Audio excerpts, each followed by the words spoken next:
My best friend's older brother, Nicholas, was known across the elite circles of Beijing as a cold, ascetic Buddha.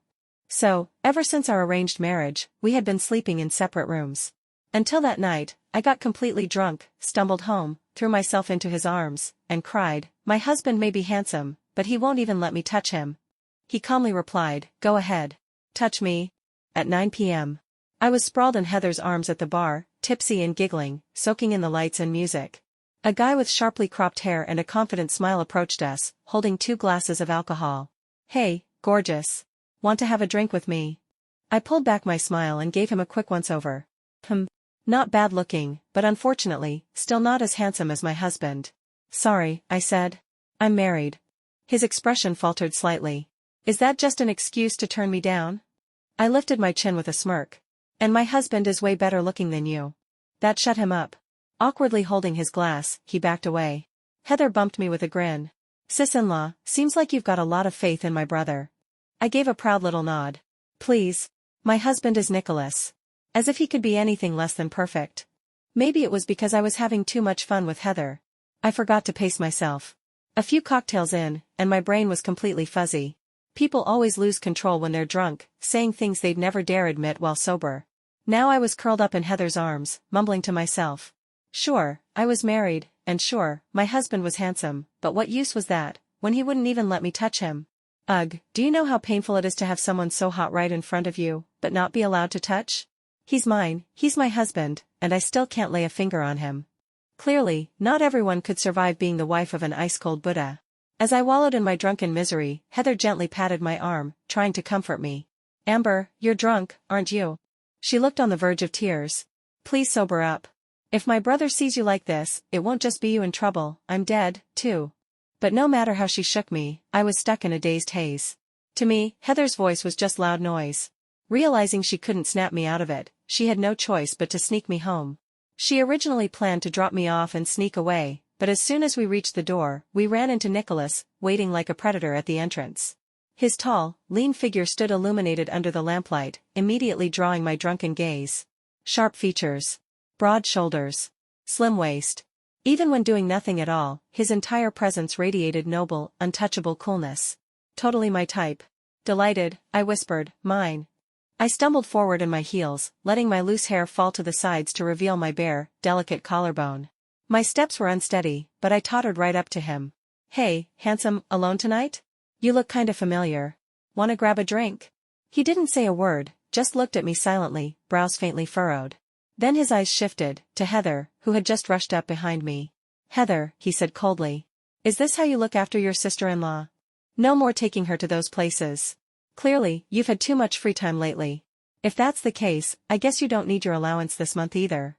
Heather looked like she was about to cry. "Bro. It's not my fault, I didn't know a few drinks would get her this drunk." Nicholas narrowed his eyes. "Still making excuses?" He checked his watch. "I'll call home in 10 minutes. If you're not there by then, forget about your allowance for the entire year." One cold sentence, and Heather was completely silenced. With a final icy glance, Nicholas turned and helped me into the house. Had I been sober, I would have been terrified into silence. But the problem was, I was still very drunk, and getting bolder by the second. "My husband is the most handsome man in the world," I slurred. "No one compares. That guy who hit on me earlier? My husband's 100, no, 1,000, no, 10,000 times hotter." "Too bad," I whimpered. "He's hot, but I can't even get near him." Still mumbling, I collapsed against someone's chest. Strong hands wrapped securely around my waist. A deep, low voice rumbled beside my ear.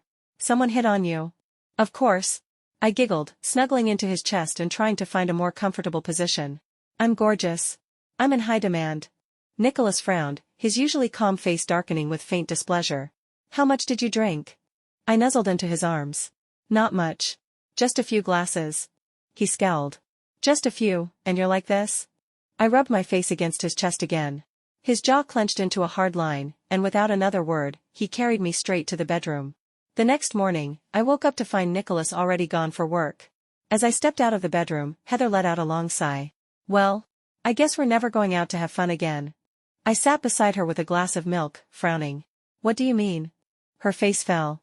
"I brought your drunk self home last night, and my brother caught us red-handed. He gave me a direct order, I'm never allowed to take you to a bar again." I nearly choked on my milk. It took me a moment to recover before I could croak out, "Wait, Nicholas saw us?" Heather nodded solemnly. "He's the one who brought you inside himself." I instantly panicked. Then what happened last night? I had no memory of the night before. My alcohol tolerance was famously awful, one glass and I was down. Worse still, whenever I blacked out drunk, I would completely forget everything that happened. Last night was no exception. I had thought Heather was the one who tucked me in, but apparently, it was Nicholas? Heather raised an eyebrow. "Do you even need to ask? You were drunk. Alone in a room. With a man." Obviously. Sparks flew.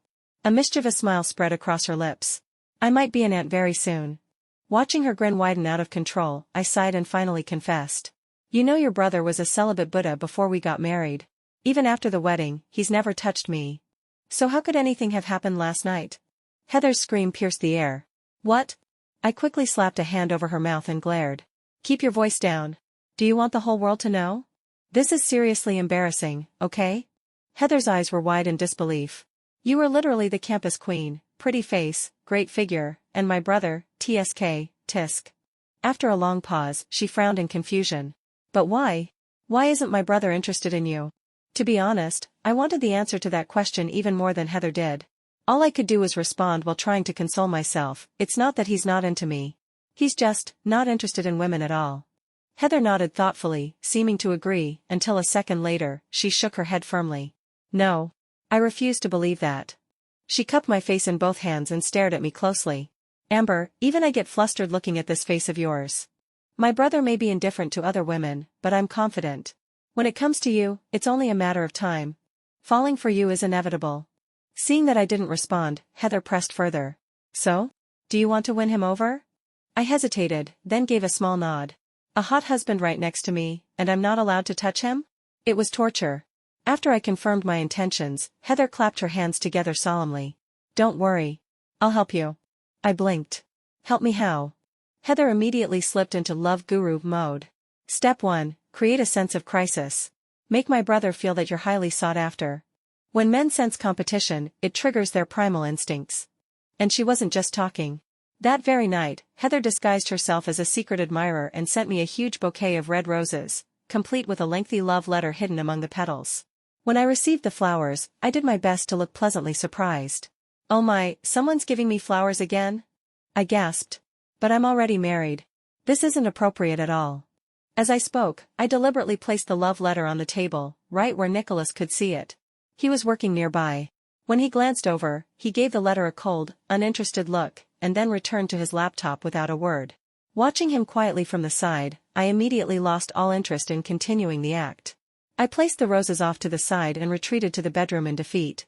Once I was safely back in my room, I messaged Heather to vent. "Your brother saw me getting roses and didn't even blink. Nicholas is like a giant block of ice, cold and impossible to melt." Heather responded just as stunned. "Whoa. That's one tough opponent. But the mission must go on. Give me a moment to strategize." After texting her, I was planning to meet up in person so we could discuss our next move more thoroughly. But just as I finished getting ready and stepped into the living room, Nicholas looked up and said plainly, "It's too late to go out." Ugh. Of course the Buddha had his own lifestyle rules. He's hot. He's my husband. I put up with it. Fine. If I can't go out at night, I'll just go out during the day. So the next morning, I carefully did my makeup and got dressed. Just as I was about to leave, Nicholas appeared again, blocking the door. "Where are you going this early?" he asked. "Does this man not have a job?" I thought. It wasn't until that afternoon that I finally managed to meet up with Heather. Resting her chin on her hand, she muttered, "If it's come to this, we need to bring out the big guns." Her gaze swept over me from head to toe. I instantly felt uncomfortable. Covering my chest with both arms, I stammered, What are you doing?" Heather's smile turned wicked. "Time to use your ultimate weapon, seduce my brother."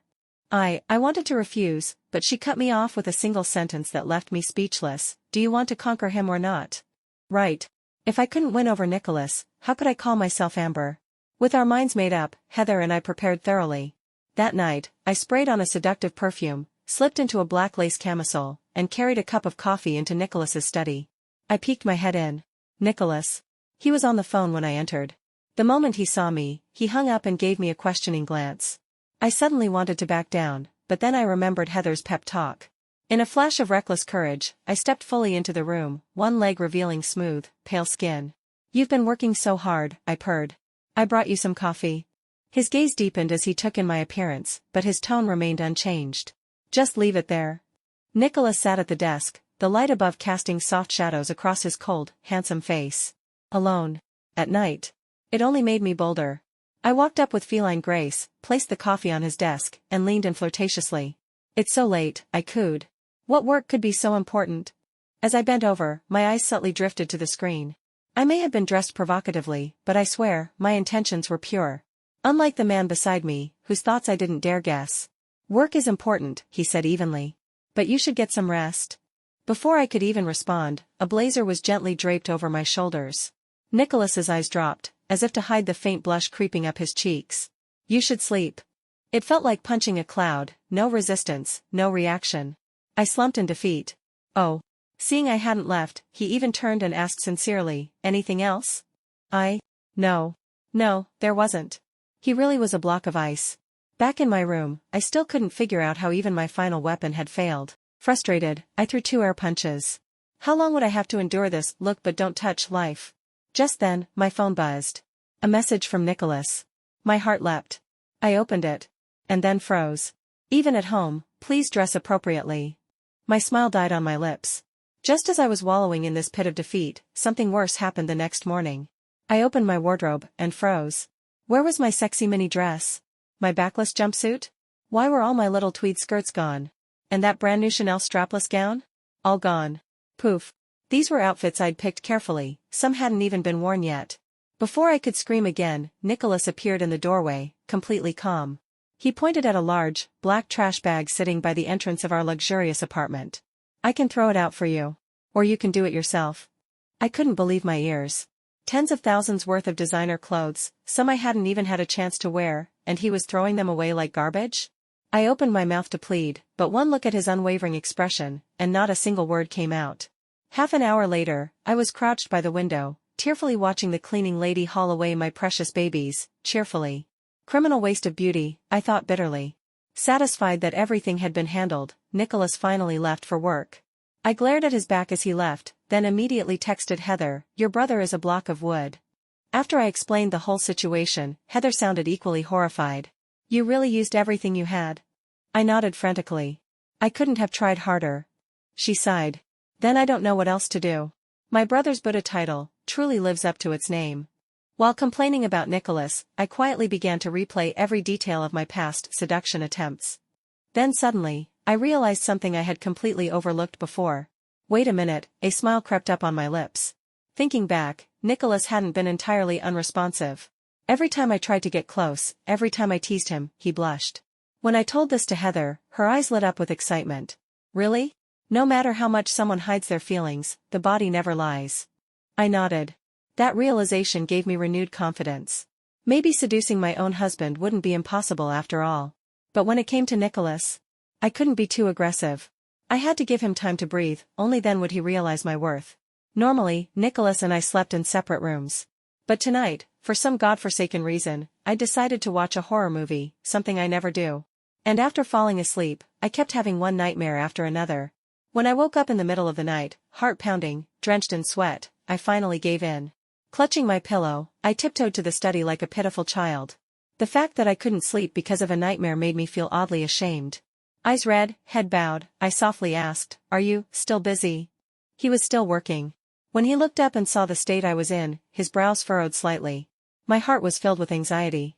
I fully expected him to say something cold and dismissive, like he had in the past. If that happened, well, I'd just have to suck it up and walk away.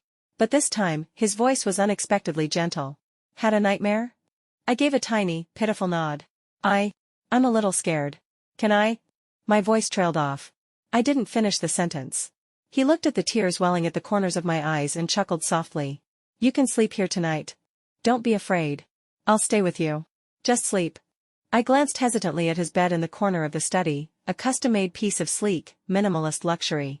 After some inner struggle, I finally climbed in. There was no way I could sleep alone after watching something so terrifying. The moment I lay down, a faint, clean scent surrounded me. It was the unique fragrance that belonged to Nicholas. That smell inexplicably made me feel safe. I closed my eyes, inhaled deeply, twice, and finally relaxed. Just knowing he was there beside me, I slowly drifted off to sleep. True to his word, Nicholas stayed with me the whole night. After finishing his work, he lay beside me without making a sound, just quietly watching me. Nothing happened between us. But in a soft, unspoken corner of my heart, something sweet bloomed. In my dreams, I seemed to return to that fated summer. The one when everything between us first began. Back then, after graduation, my parents wanted me to marry the son of the Brown family. Everyone knew their only son was a notorious playboy in Beijing's elite circles. The idea of jumping into that fire pit horrified me. I wanted to refuse the engagement outright. But my family's business was in serious trouble. We desperately needed a marriage alliance to stabilize things. Watching me mope around for days, Heather suddenly had a flash of inspiration. I may not be able to marry you, but my brother can. She hooked her arm around mine and said brightly, if our two families become in-laws, won't everything be solved at once? Her words made me hesitate. After all, Nicholas was famous in Beijing society as a celibate Buddha, pure-hearted, ascetic, and entirely uninterested in women. What if I just ended up jumping from one fire pit into another? But the moment Heather learned I might become her sister-in-law, she became more excited than anyone. Don't worry, she assured me. My brother might be hard to deal with sometimes, but when it comes to important things, he's reliable. Besides, do you really want to marry some skirt-chasing playboy who never comes home at night? Under her relentless persuasion, I eventually gave in. I agreed to meet Nicholas. Heather arranged the meeting on short notice, so I showed up in a plain home outfit, nothing fancy. That was the first time I met Nicholas in person. In my mind, Buddha type had always been a derogatory term, but the moment I saw him, I realized I had been completely wrong. He was stupidly handsome, so handsome it should be illegal. Every movement he made exuded presence and control. "You're Amber?" he asked. I was immediately filled with regret. Why hadn't I put more effort into my look today? My face was bare, no makeup, so boring it might blind him with mediocrity. "Yes," I replied. "You're Heather's brother? Nicholas Young, right?" Nicholas gave me a polite, distant smile. But somehow, he looked pleased. "My family is rushing me," he said calmly. "If you think this can work, we can get married first. I'll cover all your expenses from now on." As he spoke, he smoothly handed me a document. The word agreement was written boldly across the top. I skimmed it quickly. Aside from the clauses that clearly forbade physical closeness, there was a surprising clause at the bottom. He would give me a fixed monthly allowance, 1 million yuan. A gorgeous husband. Money. How could I possibly turn down such a golden opportunity? I nodded like a pecking chick. I'm good with that. When I returned home, I told my parents all about my meeting with Nicholas. They were on board right away. After all, aside from his infamous Buddha reputation, Nicholas had no flaws. He was handsome, powerful, capable. Since taking over the Young family business, everything had grown stronger and more successful. After getting my parents' approval, Nicholas formally brought gifts to our home. He arrived in a clean, tailored suit, carrying gifts with both hands. Every movement, every word was effortlessly elegant. "Uncle, Auntie, these are just small tokens. Please accept them." The moment my mother saw him, she couldn't stop smiling. "Good, good, very good. You're so thoughtful," my dad said, nodding again and again. "But we can't skip formalities," he added. "Our Amber is wonderful in every way, just a little playful. I hope you'll be patient with her." As soon as my dad finished speaking, Nicholas gently placed his large hand around my waist. "Amber is sweet and lovable," he said. "That's exactly what I like about her. She may not be very studious, and she likes playing with odd little things. But I actually think collecting figures is a great hobby. She can be a bit headstrong and often follows her own whims. That's completely normal." His gaze landed softly on my face. "Besides, Amber is resilient. And that's something I deeply admire." Within just a few exchanges, no matter what kind of test my dad tried to throw at him, Nicholas handled it with ease. After the conversation, my father looked even more pleased with his future son-in-law. He turned to me and smiled. "Why don't you go out for a walk with Nicholas before dinner?" While still grumbling about Nicholas, I began replaying all the past moments I'd tried to seduce him. And suddenly, I noticed a few details I'd completely missed before. Wait, a smile tugged at the corners of my lips. Come to think of it, whenever I tried to get close to Nicholas, he didn't react completely indifferently. Every time I leaned in or teased him, he'd blush. When I told Heather this, she brightened immediately. "Seriously? Even if he tries his best to hide his feelings, the body never lies." I agreed. That one realization gave me a renewed sense of hope. Maybe I really could win my husband over. Still, I reminded myself not to rush it. With someone like Nicholas, I had to go slow, give him space. So he could realize my worth on his own. Normally, Nicholas and I slept in separate rooms. But tonight, for reasons I couldn't explain, I had the dumb idea to watch a horror movie. Something I never do. As expected, I ended up having nightmare after nightmare. After waking in a cold sweat for the third time, I finally caved. Hugging my pillow, I tiptoed into his study like a child seeking comfort. The fact that I couldn't sleep because of a scary movie made me feel irrationally embarrassed. My eyes were red. I lowered my head. "Are you still working?" He was indeed still busy. But the moment he looked up and saw me, his brow furrowed slightly. My heart was uneasy. I braced myself for his usual cool tone. Maybe he'd tell me to leave, like last time. And if he did, I'd just quietly back away. But to my surprise, his voice was soft. Gentle. "Did you have a nightmare?" I nodded, lips trembling. "I'm a little scared, can I?" I didn't even finish the sentence. But seeing the tears still clinging to the corners of my eyes, he gave a faint smile. "You can sleep here tonight," he said. "Don't be afraid. I'll stay right here. Just sleep." I looked toward the single bed in the corner of his study. It was custom-made, neat, elegant, and very Nicholas. After hesitating for a few seconds, I climbed into it. I didn't want to be alone in my room, not after that movie. As soon as I lay down, a faint, familiar scent wrapped around me. Clean, subtle, comforting. It was his scent. I closed my eyes and took a few greedy inhales, then finally relaxed. Just knowing he was nearby brought me a strange sense of peace. And, like he'd said, I fell asleep. That night, Nicholas stayed by my side the entire time. After finishing his work, he simply lay down quietly next to me, watching over me. Nothing happened between us. But in some secret corner of my heart, it felt overwhelmingly sweet. In my dream, I was taken back to that fateful summer when everything began. After I graduated, my parents wanted me to marry the son of the Brown family. A guy everyone in elite circles knew as a notorious womanizer. I absolutely refused to throw myself into that fire pit. I wanted to reject the engagement outright. But at the time, our family business was struggling. We needed the alliance to survive. I was moody and depressed for days, until Heather suddenly had an idea. "I may not be able to marry you," she said, "but my brother can." She looped her arm through mine and smiled brightly. "If our two families unite, won't that solve everything?" I hesitated. After all, Heather's brother was known throughout Beijing as a cold, ascetic Buddha. A man famous for being pure-hearted, sexless, and entirely disinterested in women. What if I ended up jumping from one pit of fire into another? But once Heather learned I might become her sister-in-law, she got so excited. "Trust me," she said, "my brother might be difficult sometimes, but he's reliable. And let's be honest, you really want to marry some playboy who parties every night and has women hanging all over him." Eventually, her persuasion wore me down. I agreed to meet Nicholas. Heather arranged the meeting quickly, and I showed up in something casual, just a plain home outfit, and that was the first time I met Nicholas Young. In my mind, Buddha had always been a negative word. But the moment I saw him, I realized. I was wrong. He was sinfully handsome. So handsome it made you want to commit crimes. Every move he made was precise, controlled, filled with unshakable presence. "You're Amber?" he asked. At that moment, I deeply regretted not dressing up, no makeup, plain clothes. I probably looked embarrassingly ordinary. "Yes," I said awkwardly. "You're Heather's brother? Nicholas Young, right?" His lips curved into a polite, distant smile. But his eyes seemed pleased. "My family's been rushing me," he said. "If you think this is workable, we can go ahead and get married. I'll take care of all your expenses from now on." As he spoke, he handed me a document, clean, crisp, and businesslike.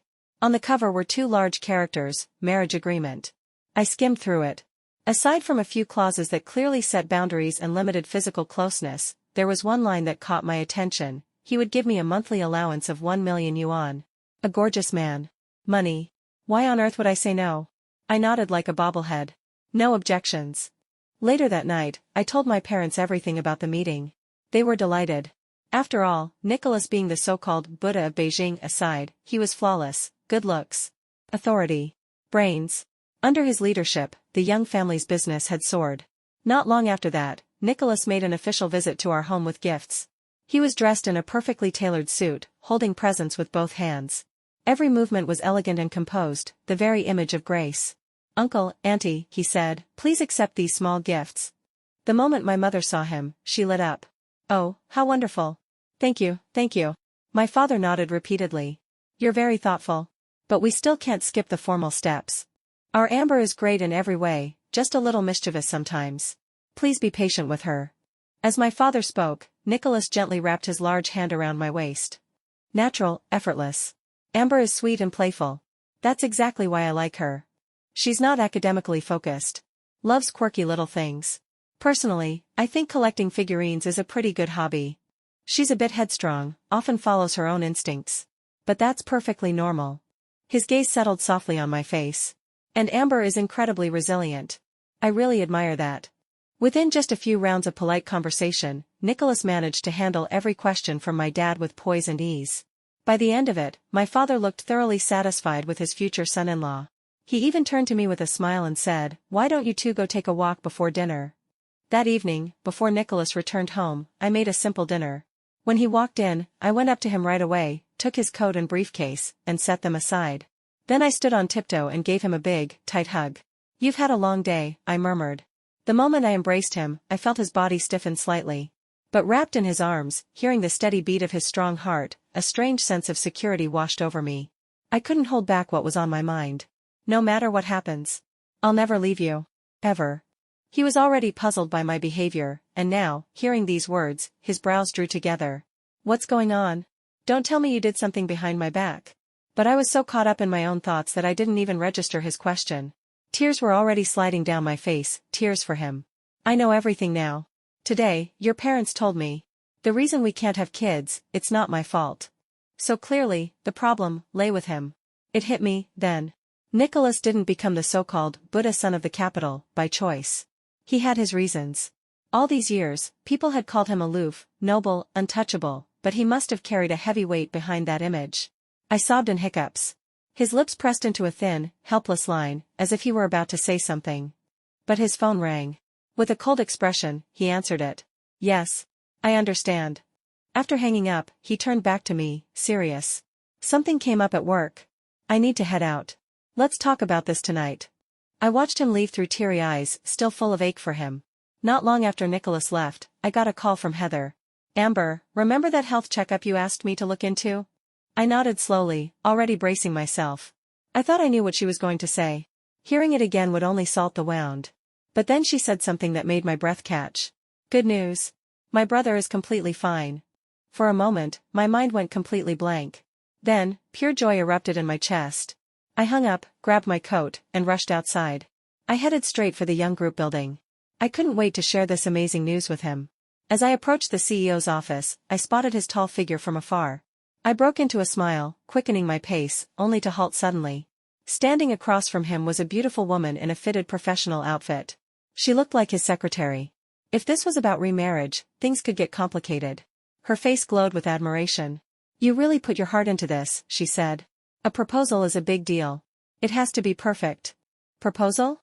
The words struck like a thunderclap. A chill spread through my entire body. My breath hitched. Tears began to fall before I realized it. I stumbled backward, heart pounding, afraid that he might see me like this. Then I turned and fled. Tears spilled relentlessly as I ran, and the cold wind stung my face like blades. But none of that hurt as much as what I felt inside. So he never had any issues at all. He just didn't want me. The reason he never touched me was because I wasn't the one he loved. He was saving himself, for someone else. During the hours he was gone, I thought through everything. In the end, I made a decision, for both of us. Since his heart didn't belong to me, maybe it was time to let each other go. I handwrote a divorce agreement and waited. When Nicholas finally came home, I handed it to him without a word. "If this looks okay to you," I said coolly, "let's go get it notarized sometime. Make it official." His eyes landed on the document. His brows furrowed sharply. "You want a divorce?" His voice was filled with disbelief. I gave a hollow laugh. He obviously had someone else in his heart. Yet now, he was pretending to be devastated? He must be thrilled, I thought. I looked him straight in the eye. "My mind's made up. We're not right for each other. So let's end this." Seeing the determination in my eyes, a flash of panic crossed his own. After a long silence, he finally said in a low voice, "Give me one more chance. Please." I curled my lips into a cold smile. With that tender tone, anyone would think he truly loved me. Still, he continued seriously, "Just one last chance. Please." In the end, I gave in. I followed him out the door. The air in the car was heavy. We didn't speak the entire way. Eventually, we arrived at a wide open field. It took me a moment to register what I was seeing. Red balloons. Crimson roses. A white bridal veil. It looked just like a wedding ceremony. While I stood there dazed, his voice sounded softly by my ear. Today is your 25th birthday, and it's also the day I officially stand by your side. We never had a real wedding when we got married. Today, I want to make everything up to you. He took my hand and helped me out of the car. As cheers erupted around us, he dropped to one knee and pulled out a glittering diamond ring. Amber, I love you. Will you be my wife? The crowd cheered, chanting, "Say yes. Say yes." It was like a scene from my dreams. Tears spilled down my cheeks, this time from happiness. I couldn't help laughing through the tears. In that moment, I must have looked absolutely ridiculous. But I'd never felt more blissful.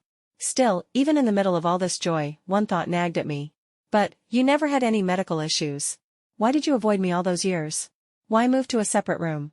It had been eating away at me for so long. He finally gave me the answer. Back when I took over the company, a wise mentor gave me some advice. Until the age of 25, I couldn't be involved with women. But deep down, there was always someone I liked. I was afraid she'd be taken by someone else. So I made that choice. I know I've wronged you all this time. From now on, I'll make it up to you, with everything I have. Will you accept me? I stood frozen, stunned. So in the end? I was just the idiot. He laughed and gently ruffled my hair. You're not the only one. No one else knew, either. I pouted, finally starting to calm down. Then what about your secretary? I heard you talking about remarriage. He smiled. Well, technically, this is our second wedding, isn't it? I just wanted to give us a new beginning, one full of love and meaning. At last, I truly relaxed. I curled up in his arms, savoring the happiest moment of my life. The party that followed was full of food, drinks, and celebration. I completely let loose. Glass after glass, unsurprisingly, I ended up totally drunk. Nicholas had no choice but to support me, helplessly smiling. I giggled in his arms, tugged on his tie, and pulled him close. My husband's so handsome, but he just won't let me touch him. Just as I was about to let go, he suddenly tightened his grip around my waist, drawing me flush against him. And above my head, his low voice murmured, "You can touch me now." So yeah, turns out my cold Buddha husband wasn't celibate, just under a weird prophecy. Now he's making up for lost time, enthusiastically. Honestly? If this is what enlightenment feels like, I'm fine skipping nirvana and staying right here, in his arms, with occasional snack breaks.